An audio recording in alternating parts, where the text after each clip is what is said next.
नमस्कार, आप देख रहे हैं हिमाचल दस्तक वेब टीवी। मैं पूनम और मैं पल्लवी। आइए नजर डालते हैं आज के मुख्य समाचारों पर।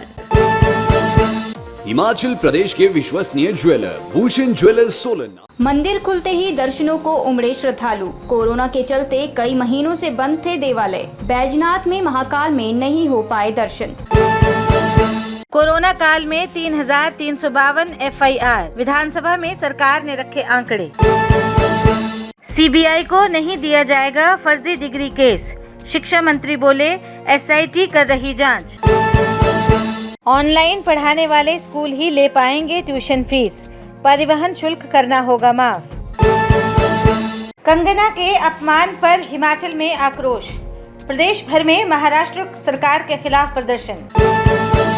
प्रदेश में चल रहा जंगल राज। प्रियंका गांधी वाड्रा का घर तोड़ने की धमकियों पर कांग्रेस ने किया पलटवार। कंगना के संवैधानिक अधिकारों को कुचलने पर करें कार्रवाई। शांता कुमार ने महाराष्ट्र के राज्यपाल को लिखा पत्र।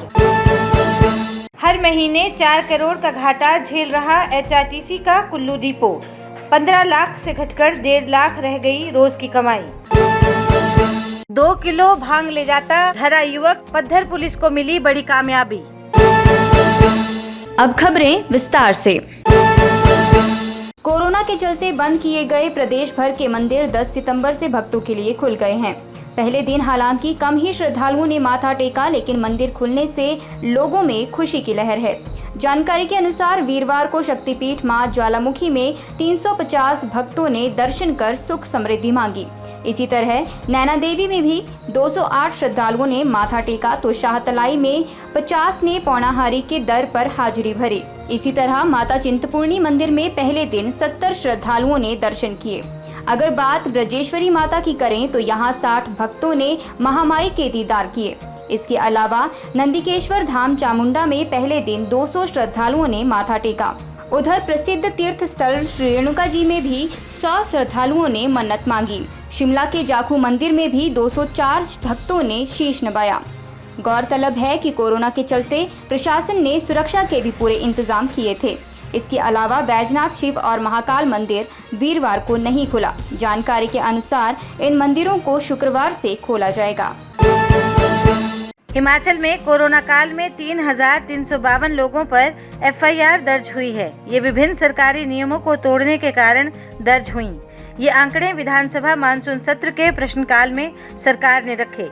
ये सवाल कांग्रेस विधायकों मुकेश अग्निहोत्री, रामलाल ठाकुर, सुखविंद्र सुक्खू, विक्रमादित्य सिंह आदि ने पूछा था। सबसे ज्यादा केस शिमला, कुल्लू और मंडी जिलों में दर्ज हुए हैं। मानव भारती यूनिवर्सिटी का फर्जी डिग्री केस फिलहाल CBI को नहीं दिया जाएगा। इस बारे में सवाल के लिखित जवाब में जानकारी शिक्षा मंत्री ने विधानसभा में रखी है।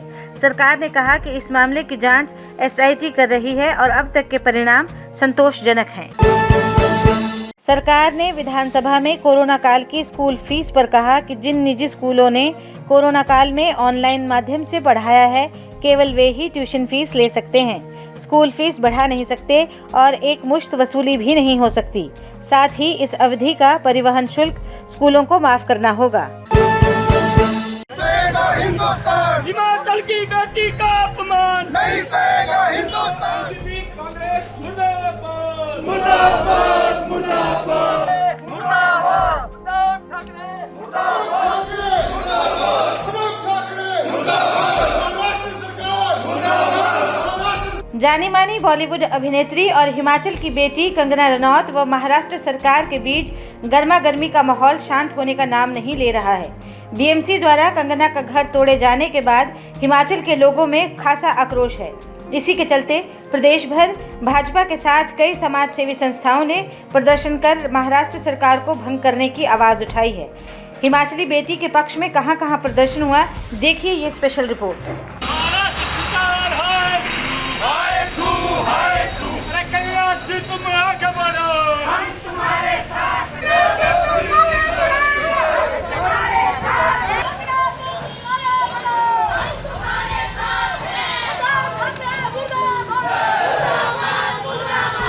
महाराष्ट्र सरकार मुर्दाबाद मुर्दाबाद मुर्दाबाद। महाराष्ट्र सरकार हो बर्बाद।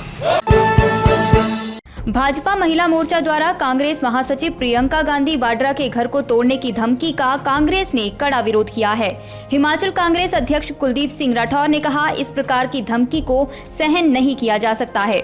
उन्होंने जवाब मांगा है कि किस आधार पर प्रियंका गांधी के घर को तोड़ने की बात कही जा रही है। क्या प्रदेश में जंगल राज चल रहा है कि जिसमें किसी के घर को जब चाहे जो मर्जी तोड़ने की धमकियां देने लगे। उन्होंने कहा कि प्रियंका गांधी का घर ना तो अवैध बना है और ना ही किसी सरकारी भूमि पर है। यह घर प्रदेश सरकार की अनुमति से पूरे कायदे कानून व नियमों के तहत बनाया गया है।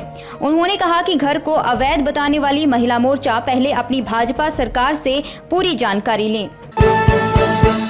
भारतीय जनता पार्टी के नेता एवं हिमाचल के पूर्व मुख्यमंत्री शांता कुमार ने महाराष्ट्र के राज्यपाल भगत सिंह कोश्यारी को पत्र लिखकर महाराष्ट्र सरकार द्वारा कंगना रनौत के संवैधानिक अधिकारों को कुचलने पर चिंता प्रकट की है। उन्होंने कहा कि हिमाचल की एक प्रतिभाशाली बेटी कंगना रनौत के संबंध में एक शिवसेना सांसद ने सभ्यता और शालीनता की सारी सीमाएं तोड़कर शर्मनाक शब्दों का प्रयोग किया है और अब महाराष्ट्र सरकार ने कंगना रनौत के सभी संवैधानिक अधिकारों को कुचलकर उसके घर पर बुलडोजर घुमा दिया है। ये सारी कार्रवाई इतनी बर्बर है कि लोकतंत्र और सभ्य समाज में इसकी कल्पना भी नहीं की जा सकती। शांता कुमार ने पत्र द्वारा उनसे विशेष आग्रह किया है कि कंगना को संवैधानिक अधिकारों से वंचित न किया जाए, प्रदेश सरकार को संविधान की मर्यादाओं का उल्लंघन करने से रोका जाए और इस प्रकार से बदले की भावना से प्रेरित होकर कंगना रनौत से किए गए अन्याय के लिए सरकार के विरुद्ध उचित कार्रवाई की जाए। घाटे से उभरने के लिए छटपटा रहे हिमाचल प्रदेश पथ परिवहन निगम पर कोरोना काल का साया हावी होता दिखाई दे रहा है। ऐसे में HRTC का घाटा अब रोजाना करोड़ों में पहुंच गया है। इसका अंदाज़ा इसी बात से लगाया जा सकता है कि निगम के कमाऊ पूत डिपुओं में शामिल कुल्लू डिपो की प्रतिमाह की कमाई कोरोना काल से पहले 4 करोड़ 50 लाख रुपए के करीब हुआ करती थी। वहीं अब ये आंकड़ा 45 लाख में सिमट चुका है। अनलॉक 4 शुरू होने के बाद भी निगम के 227 रूट अभी भी बंद हैं। कुल्लू के RM BK नारंग ने कहा कि डिपो कोरोना काल से पहले 300 रूटों पर बसें चला रहा था, अब सिर्फ 73 रूटों पर ही बसें चल रही हैं। कोरोना काल से पहले निगम की आय 15 लाख रुपए प्रतिदिन थी, जो अब घटकर 1.5 लाख रुपए ही रह गई है। पद्धर पुलिस ने वीरवार शाम को एक युवक से 2 किलो 64 ग्राम भांग की बड़ी खेप पकड़ने में कामयाबी हासिल की है। आरोपी की पहचान हेम सिंह निवासी छुछल ढागर रोपा के रूप में हुई है। पुलिस ने उसे झटिंगरी कटिंडी सड़क मार्ग पर सेगलडुड के पास धर दबोचा है। पद्धर पुलिस ने मामला दर्ज कर लिया है। चरस कहां से लाई थी और कहां सप्लाई होनी थी, इस बारे में युवक से पूछताछ की जा रही है। घटना की पुष्टि DSP पद्धर लोकेंद्र नेगी ने की है।